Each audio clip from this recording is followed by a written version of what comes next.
Hello বন্ধুরা, ময়রা কিচেনের পক্ষ থেকে সবাইকে স্বাগতম।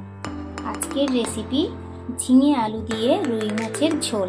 তো চলো স্টার্ট করা যাক। আমি এখানে নিয়ে নিয়েছি রুই মাছের পিস, আগে থেকে কেটে রাখা ঝিঙে আলু। মাছটাতে নুন হলুদ মাখিয়ে নেব। হলুদ দিয়ে দিচ্ছি, নুন দিয়ে দিচ্ছি, ভালো করে মাখিয়ে নেব।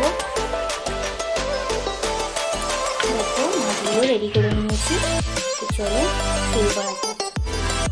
এবার একটা কড়া বসিয়েছি, কড়াটা গরম হয়ে গেলে ওর মধ্যে দিয়ে দেব সাদা তেল। তেলটা গরম হয়ে গেছে, ওর মধ্যে মাছগুলো দিয়ে দেব।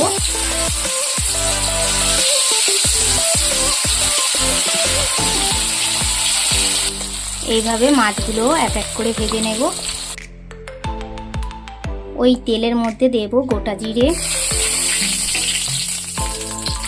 ফাটানো চেরা লঙ্কা, দেব আলু, ঝিঙে, ভালো করে নাড়াচাড়া করে নেব। আলুটা হালকা ভেজে নিয়েছি। এবারে ওর মধ্যে দেব হাফ চামচ গোটা জিরে গুঁড়ো,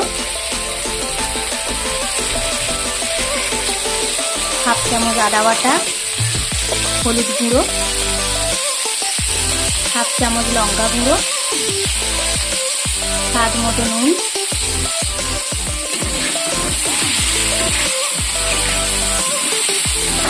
ভালো করে নাড়াচাড়া করব। মশলাগুলো ভেজে নেব। মশলা কষানো হয়ে যাচ্ছে, দিয়ে দেব জল, পরিমাণ মতো জল দেব।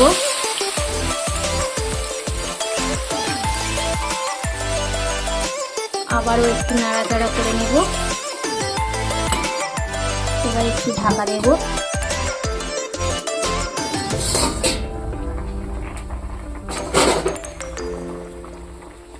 ওর মধ্যে এবার মাছগুলো দিয়ে দেব।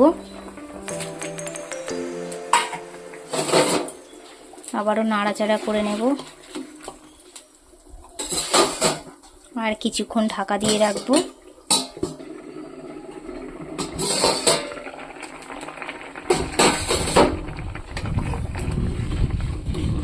দেখো রেডি হয়ে গেল রুই মাছের ঝোল।